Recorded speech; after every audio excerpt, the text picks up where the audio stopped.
ನಮ್ಮ ಜೀವಿತದಲ್ಲಿ ಅನೇಕ ಬಾರಿ ಕೆಟ್ಟದಾಗಿರುವಂತದ್ದನ್ನೇ ನೋಡಿರ್ಬೋದು, ಒಳ್ಳೇದಾಗಿರುತ್ತ ನೋಡದೇ ಇರ್ಬೋದು. ಇವತ್ತು ಸಮಯದಲ್ಲಿ ಬರಾಕ್ ಆ ಒಂದು ಆಶೀರ್ವಾದ ನಮ್ಮ ಜೀವಿತದಲ್ಲಿ ಬರುವಂತ ಒಂದು ಸಮಯದಲ್ಲಿ ಒಳ್ಳೇದು ನಮ್ಮ ಮೇಲೆ ಬರುತ್ತೆ. ಆಶೀರ್ವಾದ ನಮ್ಮ ಮೇಲೆ ದಯಪಾಲಿಸಿ ಬರ್ಬೇಕು ಅಂತಂದ್ರೆ ಮತ್ತು ಇವತ್ತು ದೇವರು ನಮಗೆ ಏನ್ ಕೊಟ್ಟಿದ್ದಾರೋ ನಾವು ಅವ್ರು ಕೊಡಕ್ ಸಿದ್ಧರಾಗಿದ್ದೀವ. ಇವತ್ತು ನೀನು ಒಬ್ಬನೇ ಮಗನ ನನಗೆ ಸಮರ್ಪಿಸು ಅಂತ ಹೇಳಿದ್ರೆ ಅವನು ಹಿಂದೆ ಮುಂದೆ ಯಾವ್ದು ನೋಡ್ಲಿಲ್ಲ, ಅವನು ಸಮರ್ಪಿಸುವುದಕ್ಕೆ ಸಿದ್ಧನಾಗಿದ್ದಕ್ಕೋಸ್ಕರ ದೇವ್ರು ಹೇಳ್ತಾರೆ ನಿನ್ನನ್ನು ಆಶೀರ್ವದಿಸ್ತೀನಿ ಅಂತ.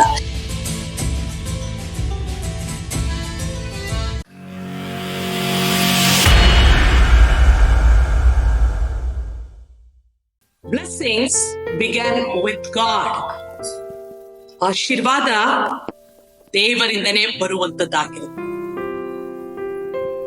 ಯಾವ ರೀತಿ ಶಾಪ ದುರಾತ್ಮನಿಂದ ಬರುತ್ತೋ ಆಶೀರ್ವಾದ ದೇವರಿಂದ ಬರುವಂತದ್ದಾಗಿರುತ್ತೆ. ಇವತ್ತು ಸಮಯದಲ್ಲಿ ಎಲ್ಲ ಆಶೀರ್ವಾದ ಪ್ರಾರಂಭವಾಗೋದೇ ದೇವರಿಂದ. ಆದಿಕಾಂಡ ಪುಸ್ತಕ 22ನೇ ಅಧ್ಯಾಯದಲ್ಲಿ 16ನೇ ವಾಕ್ಯದಲ್ಲಿ ಈ ಪ್ರಕಾರ ವಾಕ್ಯ ಹೇಳುತ್ತೆ, ಯೆಹೋವನು ನುಡಿದದನ್ನ ಕೇಳು, ನೀನು ನಿನ್ನ ಒಬ್ಬನೇ ಮಗನನ್ನು ಸಮರ್ಪಿಸುವುದಕ್ಕೆ ಹಿಂತೆಗೆಯದೆ ಹೋದುದರಿಂದ ನಾನು ನಿನ್ನನ್ನು ಆಶೀರ್ವದಿಸುವೆನು. ಅಬ್ರಾಹ್ಮನಿಗೆ ಇದ್ದಂಥದ್ದು ಒಬ್ಬನೇ ಮಗ, ಪ್ರಾಮಿಸ್ ಚೈಲ್ಡ್, ವಾಗ್ದಾನ ಮಾಡಲ್ಪಟ್ಟಂತ ಪುತ್ರ ಒಬ್ಬನೇ ಇದ್ದ. ಆ ಒಬ್ಬನೇ ಇದ್ದಂಥವನು ಅನೇಕ ವರ್ಷಗಳ ನಂತರ ದೇವರು ಅವನಿಗೆ ಮಗನನ್ನ ಕೊಟ್ಟ ಮೇಲೆ ದೇವರು ಹೇಳ್ತಾರೆ, ನಿನ್ನ ಒಬ್ಬನೇ ಮಗ ನನಗೆ ಸಮರ್ಪಿಸು ಎಂಬುದಾಗಿ ಹೇಳುವಾಗ ಅವನು ಹಿಂದೆ ಮುಂದೆ ಯಾವುದನ್ನು ಅವನು ಯೋಚನೆ ಮಾಡ್ತಿಲ್ಲ. ತನ್ನ ಒಬ್ಬನೇ ಮಗನನ್ನ ದೇವ್ರು ಹೇಳ್ತಾರೆ, ನಿನ್ನ ಒಬ್ಬನೇ ಮಗನನ್ನ ಸಮರ್ಪಿಸುವುದಕ್ಕೆ ಹಿಂತೆಗೆಯದೆ ಹೋದುದರಿಂದ. ದೇವರೇ ಕೊಟ್ಟಂತದ್ದು ಎಲ್ಲ ಆಶೀರ್ವಾದ ಬರುವಂತದ್ದು ದೇವರಿಂದನೇ. ಇವತ್ತು ಅಬ್ರಾಹ್ಮನಿಗೆ ತನ್ನ ಮಗ ಬಹಳ ಮುಖ್ಯನಾಗಿದ್ದ. ಆದ್ರೆ ದೇವರು ಕೇಳುವಂತ ಒಂದು ಸಮಯದಲ್ಲಿ ಅವನು ಯಾವತ್ತೂ ಅದನ್ನ ದೊಡ್ಡದು ಅನ್ಕೊಳ್ಳಿಲ್ಲ. ತನ್ನ ಒಬ್ಬನೇ ಮಗನ ಕೊಡೋದಕ್ಕೆ ಅಬ್ರಾಹ್ಮನ ಸಿದ್ಧನಾಗಿದ್ದ. ಅಬ್ರಾಹ್ಮನ ದೇವರಿಗೋಸ್ಕರ ತನ್ನ ಒಬ್ಬನೇ ಮಗನ ಕೊಡೋದಕ್ಕೆ ಸಿದ್ಧನಾದಂತ ಒಂದು ಸಮಯದಲ್ಲಿ ದೇವ್ರು ಹೇಳಿದ್ರು, ನಿನ್ನನ್ನ ಆಶೀರ್ವದಿಸುವೆನು ಎಂಬುದಾಗಿ ಹೇಳುವಂತ ಸಮಯದಲ್ಲಿ ಪ್ರಿಯರೇ, ಆಶೀರ್ವಾದ ಎಂಬುದಾಗಿ ನೋಡುವಂತದ್ದು ಸಮಯದಲ್ಲಿ ಈ ಪ್ರಿಯ ಭಾಷೆಯಲ್ಲಿ ಬರಾಕ್ ಎಂಬುದಾಗಿ ಹೇಳುತ್ತೆ. ಹಂಗಂತ ಬರಾಕ್ ಎಂಬುದಾಗಿ ಅದರ ಅರ್ಥ ಏನೆಂಬುದಾಗಿ ನೋಡುವಂತದ್ದು ಸಮಯದಲ್ಲಿ ಟು ಬೆಸ್ಟ್ ಗುಡ್ ಅಪಾನ್, ಒಳ್ಳೆಯದನ್ನ ದಯಪಾಲಿಸುವುದು. ನಮ್ಮ ಜೀವಿತದಲ್ಲಿ ಅನೇಕ ಬಾರಿ ಕೆಟ್ಟದಾಗಿರುವಂತದ್ದನ್ನೇ ನೋಡಿರ್ಬೋದು, ಒಳ್ಳೇದಾಗಿರುತ್ತ ನೋಡದೇ ಇರ್ಬೋದು. ಇವತ್ತು ಸಮಯದಲ್ಲಿ ಬರಾಕ್ ಆ ಒಂದು ಆಶೀರ್ವಾದ ನಮ್ಮ ಜೀವಿತದಲ್ಲಿ ಬರುವಂತ ಒಂದು ಸಮಯದಲ್ಲಿ ಒಳ್ಳೇದು ನಮ್ಮ ಮೇಲೆ ಬರುತ್ತೆ. ಒಳ್ಳೇದನ್ನೇ ದಯಪಾಲಿಸ್ತಾರೆ ದೇವರು. ಆ ಒಂದು ಬರಾಕ್ ಆಶೀರ್ವಾದ ನಿನ್ನನ್ನ ಆಶೀರ್ವದಿಸ್ತೇನೆ ಎಂಬುದಾಗಿ ಹೇಳುವಂತ ಒಂದು ಸಮಯದಲ್ಲಿ ಒಳ್ಳೇದು ನಿಮ್ಮ ಬಳಿ ಬರುತ್ತೆ.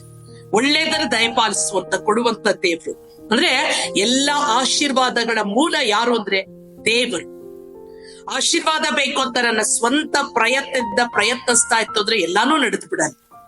ಆಶೀರ್ವಾದ ಬರ್ಬೋದು, ಆಶೀರ್ವಾದ ಅನುಭವಿಸುವುದಕ್ಕೆ ಆ ವ್ಯಕ್ತಿನೂ ಇರಬೇಕು. ಆಶೀರ್ವಾದ ನಮ್ಮ ಮೇಲೆ ದಯಪಾಲಿಸಿ ಬರ್ಬೇಕು ಅಂತಂದ್ರೆ ಮತ್ತು ಇವತ್ತು ದೇವರು ನಮಗೆ ಏನ್ ಕೊಟ್ಟಿದ್ದಾರೋ ನಾವು ಅವ್ರು ಕೊಡಕ್ ಸಿದ್ಧರಾಗಿದ್ದೀವ. ಇವತ್ತು ನೀನು ಒಬ್ಬನೇ ಮಗನ ನನಗೆ ಸಮರ್ಪಿಸು ಅಂತ ಹೇಳಿದ್ರೆ ಅವನು ಹಿಂದೆ ಮುಂದೆ ಯಾವ್ದು ನೋಡ್ಲಿಲ್ಲ, ಅವನು ಸಮರ್ಪಿಸುವುದಕ್ಕೆ ಸಿದ್ಧನಾಗಿದ್ದಕ್ಕೋಸ್ಕರ ದೇವ್ರು ಹೇಳ್ತಾರೆ ನಿನ್ನನ್ನು ಆಶೀರ್ವದಿಸ್ತೀನಿ ಅಂತ. ಗ್ರೀಕ್ ಭಾಷೆಯಲ್ಲಿ ಇರುವಂತ ಪದದಲ್ಲಿ ಏನ್ ಹೇಳುತ್ತೆ ಅಂತಂದ್ರೆ ಅದರ ಅರ್ಥ ಟು ಪ್ರಾಸ್ಪರ್. ಆ ಬರಾಕ್ ಅನ್ನಂತ ಆಶೀರ್ವಾದ ಗ್ರೀಕ್ ಭಾಷೆ ನೋಡುವಂತ ಸಮಯದಲ್ಲಿ ಅದರ ಅರ್ಥ ಏನ್ ಹೇಳುತ್ತೆ ಅಂದ್ರೆ ನಮಗೆ ಅಭಿವೃದ್ಧಿ ಕೊಡುವಂತ ದೇವರು. ಆಶೀರ್ವಾದ ನಮ್ಮ ಮೇಲೆ ಬರುವಂತ ಒಂದು ಸಮಯದಲ್ಲಿ ಒಳ್ಳೇದನ್ನ ದೇವರು ದಯಪಾಲಿಸ್ತಾರೆ, ಅಭಿವೃದ್ಧಿಯನ್ನ ದೇವರು ಕೊಡ್ತಾರೆ, ಅದ್ರ ಜೊತೆಗೆ ಸಂತೋಷವನ್ನ ದೇವರು ನಮಗೆ ಕೊಡ್ತಾರೆ. ಅದ್ರ ಮೇಲೆ ಅನೇಕ ಆಶೀರ್ವಾದಗಳು ನಮ್ಮ ಜೀವಿತದಲ್ಲಿ ಬರುವಂತದ್ದಾಗಿರುತ್ತೆ.